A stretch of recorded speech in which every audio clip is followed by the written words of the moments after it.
नारा मैंने अपने महापुरुषों के नाम पे लगाया,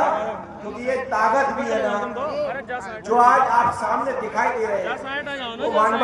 जननायक सुखलाल कुशवाहा जी की देन है, उन्होंने जोड़ने का काम किया।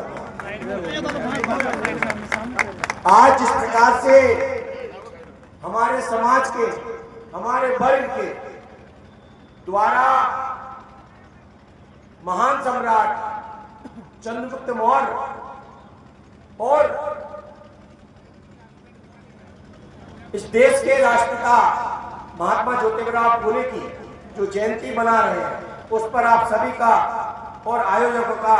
जो इतना प्यार भरा कार्यक्रम किया, मैं तहे दिल से स्वागत अभिनंदन करता हूं उनका। दोस्तों, हमारे पुरखों का इतिहास तो आप सबको पता है कि भारत के अंदर राष्ट्रपिता महात्मा ज्योतिबा फुले ने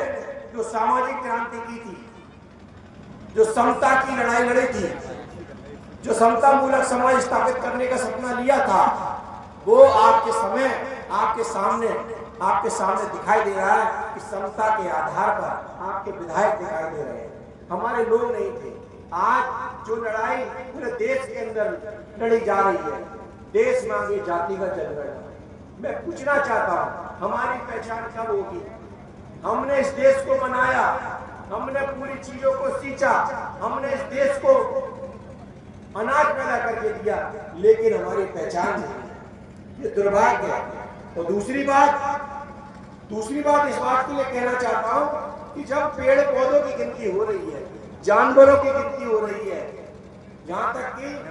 हिजड़ों की गिनती हो रही है, पर पिछड़ों की गिनती नहीं हो रही, दुर्भाग्य है ऐसे मुख्यमंत्री का और ऐसे देश के प्रधानमंत्री का जो अपने आप को पिछड़ा वर्ग बोलते हैं। मैं इसलिए इस मंच से कहना चाहता हूँ, क्योंकि देखिए ये समाज का मंच है, पर मैं इस बात के लिए इस दूसरी जातियों से सीखना चाहिए, हमारे वर्ग के लोगों से सीखना चाहिए कि यादव समाज के या कुर्मी समाज का अगर मंच लगता है तो सामाजिक न्याय की बात होना चाहिए। इसलिए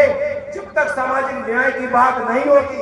जब तक महात्मा फुले की बात नहीं होगी, जब तक बाबा साहब अम्बेडकर की बात नहीं होगी, जब तक सुखलाल कुशवाहा जी और शरद यादव की बात नहीं होगी, इस मंच का कोई मतलब नहीं है। क्योंकि जिस लड़ाई को मेरे मसीहा